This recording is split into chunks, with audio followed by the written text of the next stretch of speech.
How's it, Godzilla fans, kaiju fans, collectors, and just general people of YouTube? This is Chanzilla1964 coming back to you with another figure review. This time we'll be reviewing the Bandai Movie Monster Series Super Mecha-Godzilla figure that came out beginning of this year. So just to start off with detail for this guy. Detail on this guy is amazing. The sculpt from the old Mechagodzilla figure that came out from Bandai, I'd say within the early 2000s, kind of late 90s. This one is very different from that one. There's a noticeable difference in detail when it comes onto the head, and I mean, obviously with this figure, there's the addition of the Gut Buster cannon. I forget the name of it, but I know there's Buster in there somewhere. And then you also have the Garuda on his back. Besides that, though, a lot of the details are going to be kind of similar to the old figure, where you have the arm detail, then the joint detail as well is going to be happening as for this figure.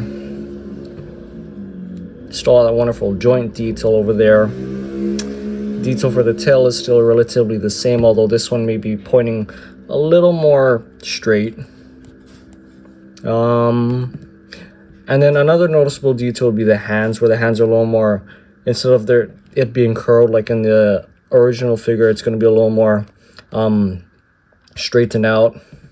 And I think a little bigger too, or a little more size proportionally correct. Anyways, speaking of the head though, you still got the same old technical detail over here for the face, the side of the face, the vents on the back of Super Mecha-Godzilla's head, Super Mecha-Godzilla.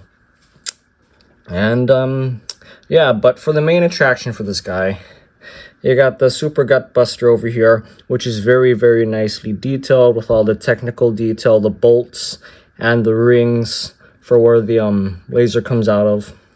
Very nicely done. And then you got Garuda over here, which is, if I may say so myself, a very, very well done version of Garuda. I mean, the only gripe with this really would be that the cannons over here kind of came in a little bent, which, I mean, it's expected. It's soft final, so and I was expecting worse than what I got. I've seen some reviewers where it's kind of a little more bent like this, so I think I may have gotten lucky. But besides quality control issues, the detail on this Garuda is freaking amazing. I mean, look at all the technical detail work over here. The detail work on the tips of it as well. You got the part where the lasers come out of added in here too. You got the technical detail on the side of the wings, underside of the wings, side of the backpack.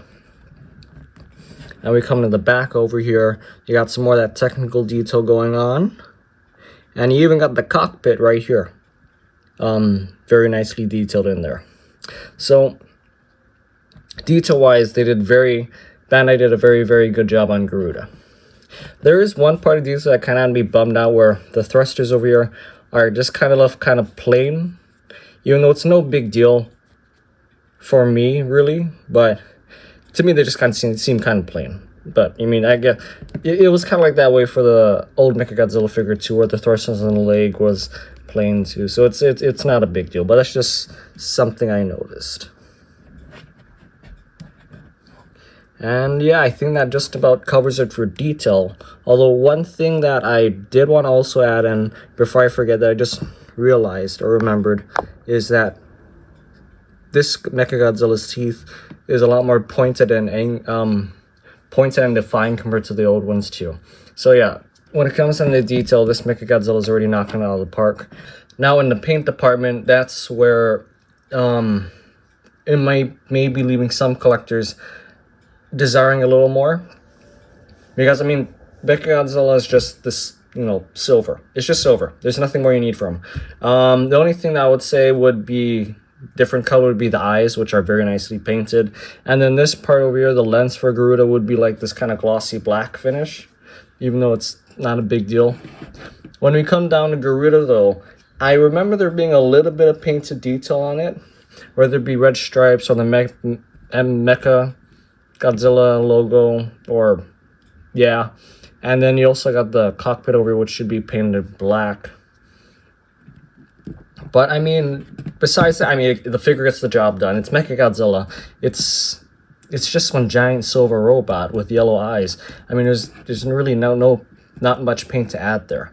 The only thing different with paint for this guy and the old figure is that the old figure had quite a bit of shading going on for the joints over here. But I think what they were going for, what Bandai was going for this time around, was just leaving it as it is seen in the film.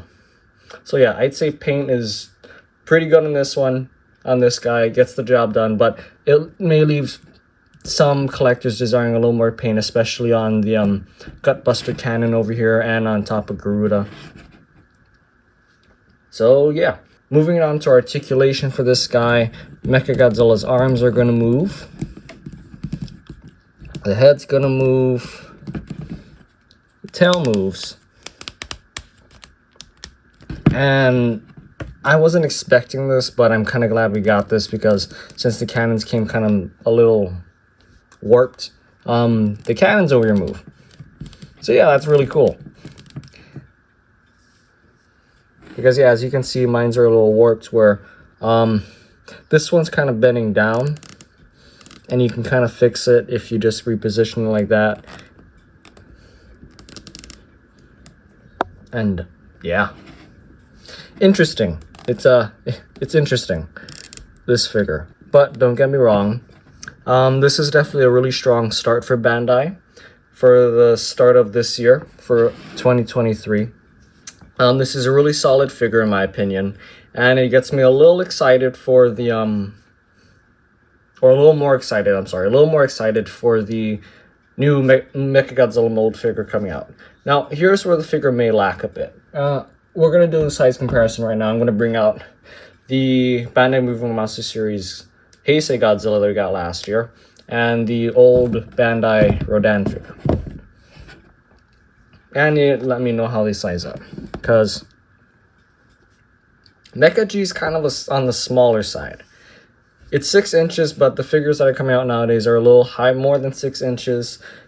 So Rodan never really scaled quite so well, because in the movie Rodan was always small, even though this gets the job because he's still small, all things considered. When it comes down to Mechagodzilla and Godzilla, though, he looks like he's a good size. To me, I think that this is a good size for Mechagodzilla, but in the movie was a little bit taller, like about here to Godzilla, which is how the original Mechagodzilla figure sizes up with this guy.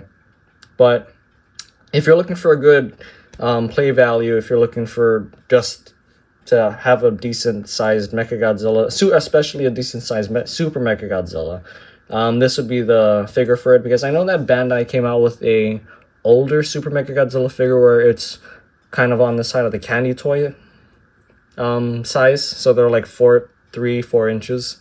So I'd say this is one of the only Super Mecha-Godzilla figures that Bandai's come out with for the 6-inch line, but also one of the better Mecha-Godzilla figures out there, because, well, it's shiny, it's all silver, and it's very nicely detailed, and it's got Garuda. Very nicely detailed again. So, yeah. Even though height might be something that turns some people away from this figure, I think it really shouldn't be, because when you take in the detail and color and the fact that it's got Garuda now, I'd say this figure knocks it out of the park.